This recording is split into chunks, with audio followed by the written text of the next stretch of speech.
Subscribe कीजिए हमारे channel को और बेल आइकॉन को दबाइए हमारी लेटेस्ट वीडियो सबसे पहले देखने के लिए।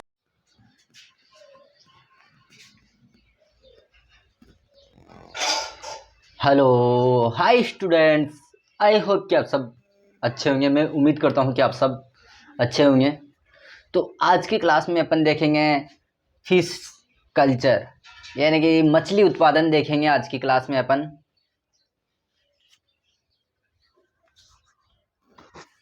क्या होता है फिश कल्चर, व्यवसाय के रूप में बड़े पैमाने पर जो फिश का उत्पादन किया जाता है या पालन किया जाता है उसे फिश कल्चर कहते हैं। फिश टू टाइप की होती हैं। एक तो मेराइन वाटर होती हैं लवणीय जल में, और एक फ्रेश वाटर होती है, फ्रेश वाटर में पाई जाने वाली फिश।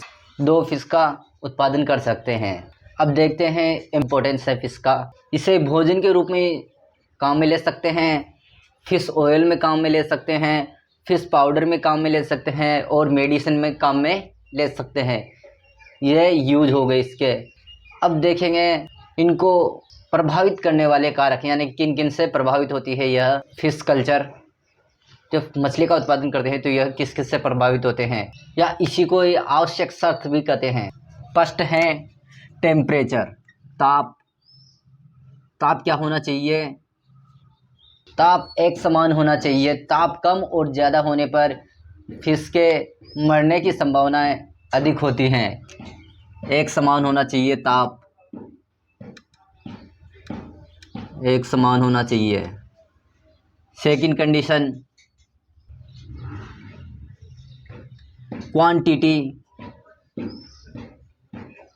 ऑफ O2, यानी कि आवश्यक मतलब ऑक्सीजन की मात्रा कितनी होनी चाहिए मछली को।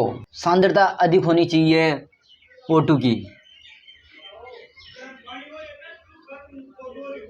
अधिक सांद्रता होनी चाहिए। थर्ड है condition, quantity of CO2, quantity of CO2 क्या होनी चाहिए? कम होनी चाहिए सांद्रता।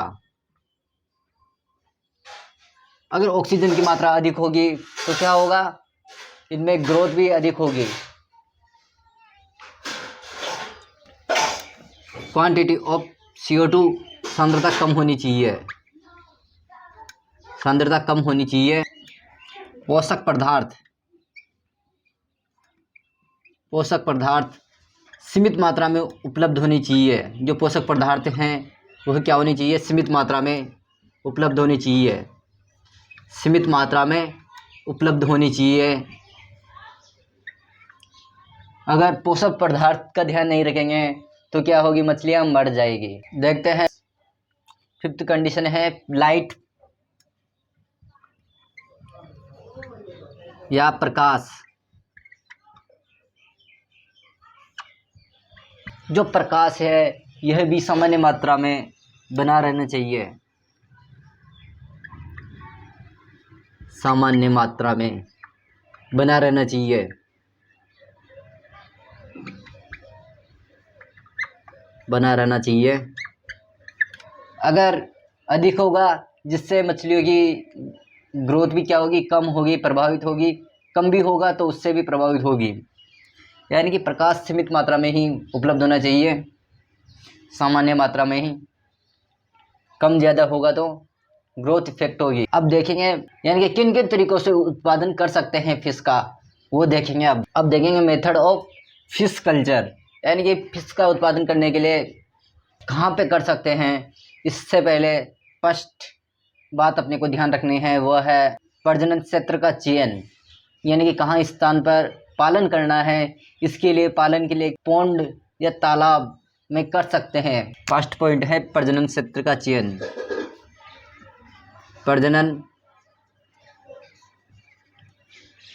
क्षेत्र का चयन कहाँ कर सकते हैं? पौंड या तालाब का चयन, पौंड या तालाब में कर सकते हैं।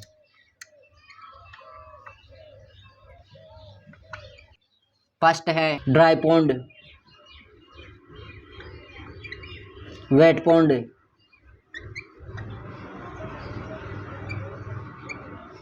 Modern pond.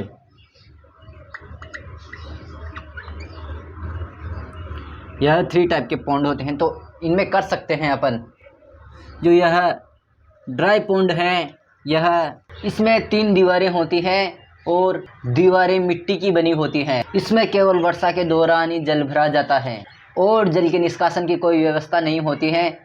अब देखते हैं वेट पॉन्ड, यही क्या होता है। इसमें तालाब की चारों ओर दीवारें होती हैं, चारों दीवारें मृदा की बनी होती हैं, मिट्टी की बनी होती हैं और इसमें जल निष्कासन की उचित व्यवस्था होती है, यानी कि जल को बाहर निकालने के लिए जगह होती है। अब देखते हैं मॉडर्न पॉन्ड, आधुनिक तालाब। यह कंकड़ ईंटों से मिलकर बना होता है, यह भी 3 दीवारों से मिलकर बना होता है। वर्षा का जल भरा रहता है और जल के निष्कासन की व्यवस्था होती है। इसमें मछलियों का प्रजनन करवाया जाता है। अब देखेंगे second method of fish culture का, हैचिंग पॉन्ड, यानी कि इस जगह पर प्रजनन करा के सेकंड नंबर के पॉन्ड में डाल दिया जाता है, हैचिंग पॉन्ड।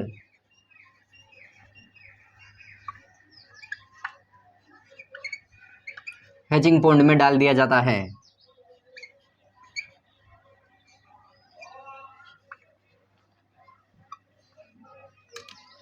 हैचिंग पॉन्ड में डाल दिया जाता है।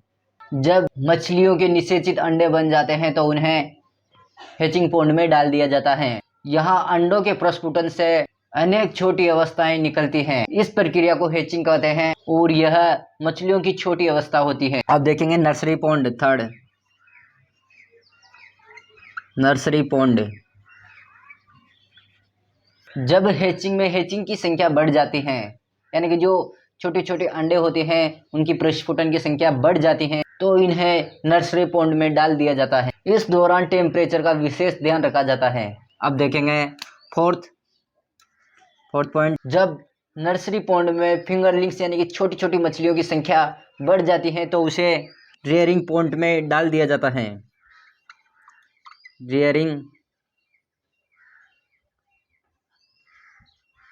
रेयरिंग पॉन्ड में डाल दिया जाता है।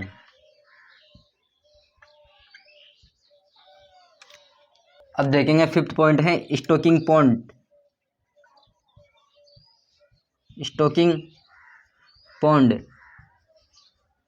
जब रेयरिंग पॉन्ड में मछलियों की संख्या अधिक हो जाती है छोटी छोटी, तो उसे स्टॉकिंग पॉन्ड में डाल दिया जाता है। यहीं पे मछलियां बड़ी होती हैं और उनके पोषण का विशेष ध्यान रखा जाता है।